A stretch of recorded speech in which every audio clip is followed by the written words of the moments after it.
Hey, I'm number one. Who's number 2? Oh, just anyone. Just wave. Everybody wave. Everybody wave. Aye. All right. Aye. So there's 5 of us. Okay. Tell me. Scanning the room so you'll see.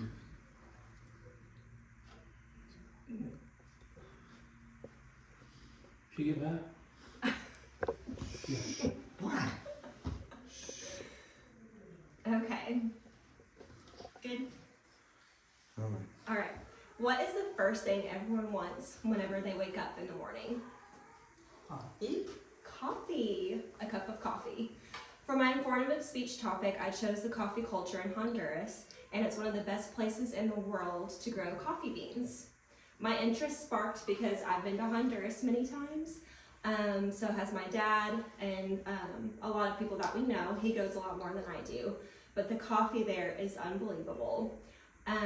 So whenever I started researching and gathering material about coffee, I realized a lot of the hard work and labor that was put into it, a lot of labor, a lot of love, and a lot of waiting around. And it's also very important for the economy of Honduras. It's one of the most important crops for them to, for the agricultural crops to sustain their economy. So before we get started, I thought this was a fun little fact. This is Café de Palo. This is one of our favorite coffee brands from Honduras. It means from the stick. So I don't know about you, but when I think of coffee, I don't think of trees. I don't think of it coming from a branch. You know, you think it's just this little brown bean, but it's actually, this is a coffee plant. It looks like grapes to me, a cherry tomato. So I thought it was interesting. One of my favorite coffee brands, I didn't know it meant from a stick. And so I was like, oh wow, coffee isn't just a bean starting out. It looks like this, it's a fruit. Okay, so to show you the importance of coffee in this economy, I would like to inform you on how it's made and exported. First, let's dive into the economy relying on coffee production. So bananas. Bananas was the #1 crop in Honduras for a really, really long time. They were known as the Banana Republic for a while. And then it wasn't until about the 1960s until Honduras started producing coffee. El Salvador was one of the first countries to kind of start growing and harvesting coffee, but they were doing it illegally on Honduran soil. So that started a coffee war, which lasted about 10 plus years. And it didn't stop until about the 1970s, and the US had to intervene. So various legislative and land reforms later, the country finally was granted coffee's industry. So the main destinations of coffee, there's about 5 of them. We are #1 with $384 million worth in coffee. Germany comes in second for $284 million, and followed by Belgium, $131 million. France is $64.3 million, and Canada comes in last at $60.5 million. And according to the article, coffee production rises in El Salvador and Honduras. So there is still a lot of competition between those two countries on who has the best coffee.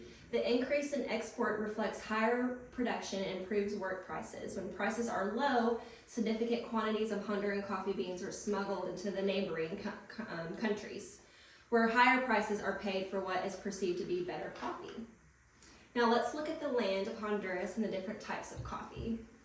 And according to the Mercanta Coffee Hunters, they define Honduran coffee the leading producer of coffee in Central America, thanks to efficient land use, government support, and passionate producers. Honduras is rich in resources including minerals such as sugar cane, tropical fruits, but the coffee bean is the main resource. It ranks the 5th in the world in coffee production and the largest in Central America. 95% of the coffee is grown by smaller coffee farmers in Honduras. With its tropical location and year-round hot climates, it's a perfect place to grow and harvest coffee beans.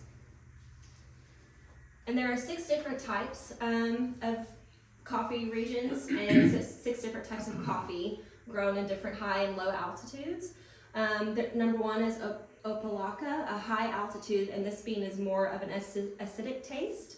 Copan, which is in the western Honduras, they grow at a lower altitude, and the beans have a sweeter taste and more like a caramel, chocolate, fruity flavor of coffee. And then the third, Comayagua, which is in central part of Honduras, that's in Tegucigalpa, which I've been to. That's my favorite kind of coffee. It has a wide, various different flavors, more of like a fruity and different textures of coffee. And number four, Montecillos, is in the southwest Honduras, and they are high altitude with falling temperatures at night, which causes the coffee beans to grow slower, which in their favor makes the coffee more sweeter. And then on number five, Algata is the southeastern Honduras. It experiences way more tropical weather than the others, and their flavor is more acidic than fruit. And then number six, El Paraíso, is near the Nicaraguan border, and they have flavors of blueberries, white wine, and green apple type of coffee. Wow. Yep. And then coffee farmers use the wet processing method for the beans. The beans are placed in a container of water, so the ones that float to the bottom are already spoiled, so they take those out. The farmers like this method. It is expensive, but it's the best way to get the rich and sweet flavor of the coffee bean. It takes about 20 to 30 days, depending on the weather, for the process. And then the beans have to rest for 60 days before they can be packed up. And the growing season begins in about April and July.